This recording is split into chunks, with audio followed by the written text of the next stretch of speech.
Kaputski. There, are we good? We're good? Hello? Hi. Hello. Hello, hello, hello, hello. Hi. Hello. Okay. Everything just decided to stop working, which is incredible.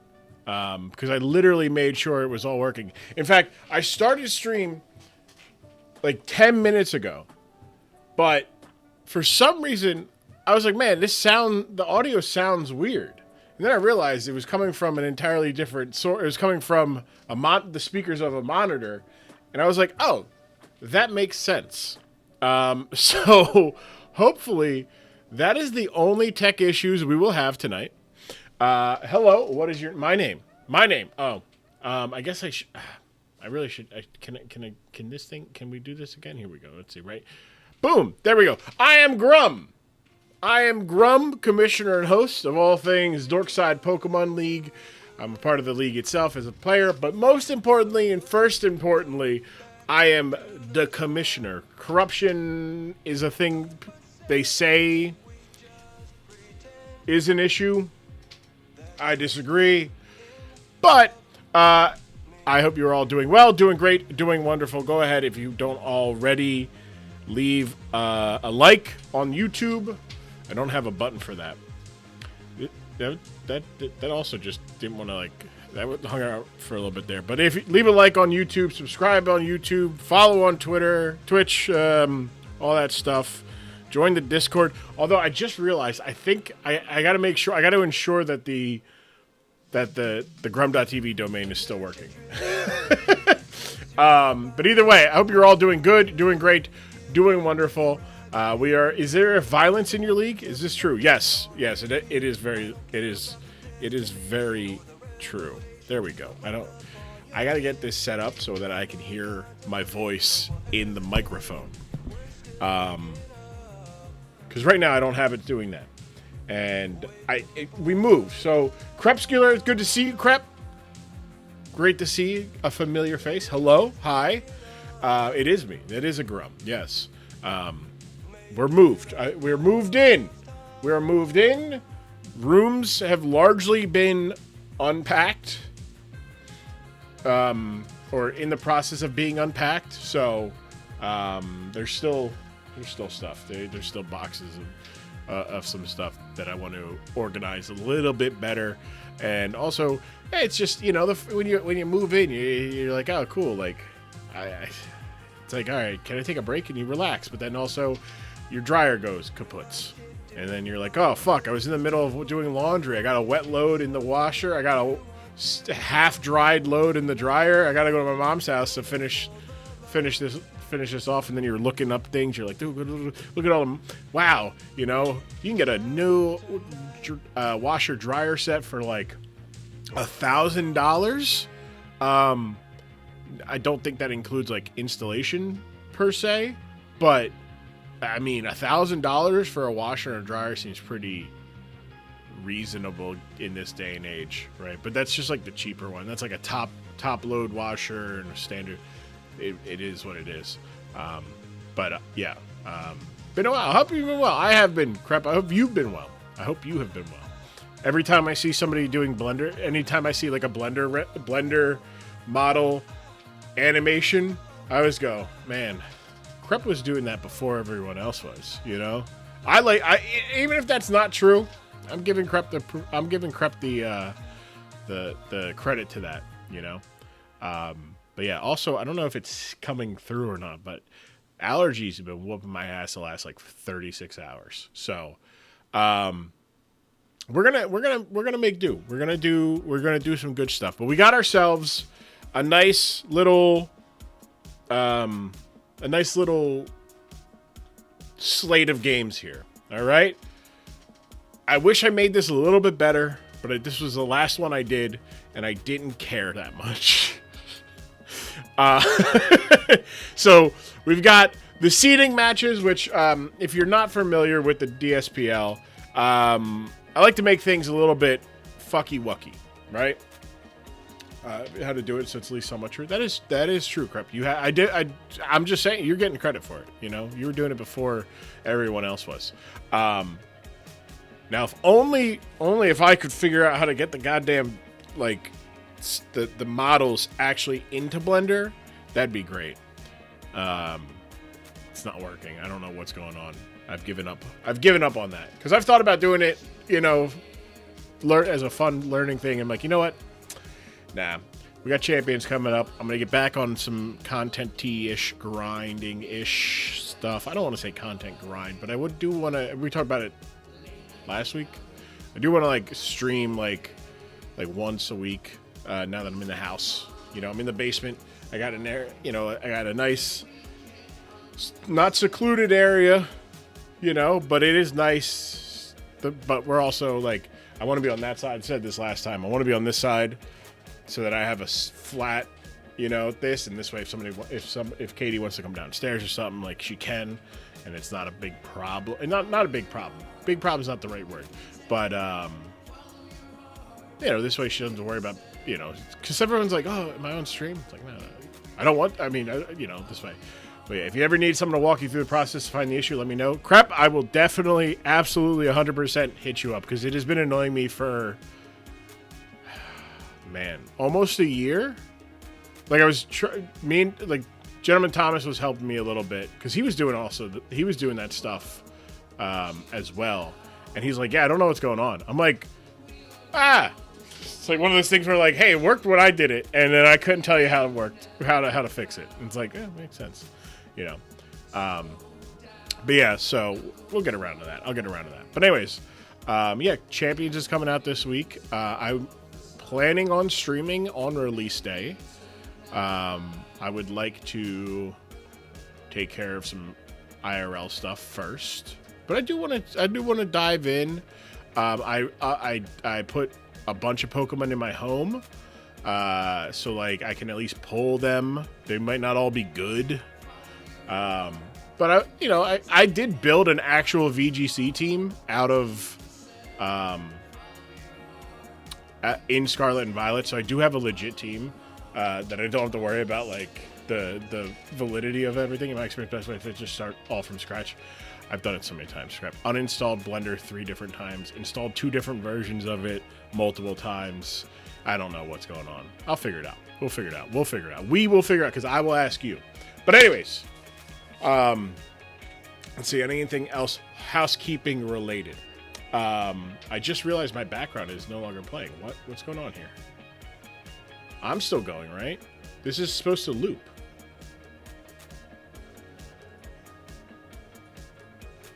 Okay, yeah. Well, it's supposed to. I don't know what's going on. The thing I did last time when me and Katie moved into the apartment, I was more meticulous. More meticulous about like, all right, like, hey, like this wire goes with this setup. Like, hey, this is the audio cable I use for this monitor to go into the mixer, and then it did all that stuff. And then I didn't do that this time. So I got a different monitor here, but it's a different main monitor. It's all fun because I'm like, all right, well, I'm gonna have to move everything again in like a couple weeks when we get the electrical aspects of everything, down here to how I would like it to be, and we can go from there.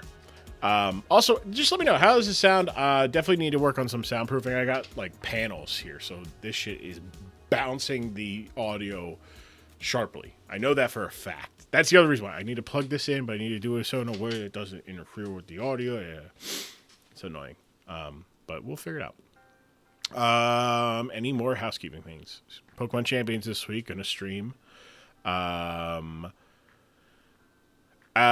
don't know. I think everybody, as far as Draft League for cartridge on Switch, is in a holding pattern until Champions drops to see exactly how it is, how realistic it is to do a Draft League on Champions right now. I know a lot of people are.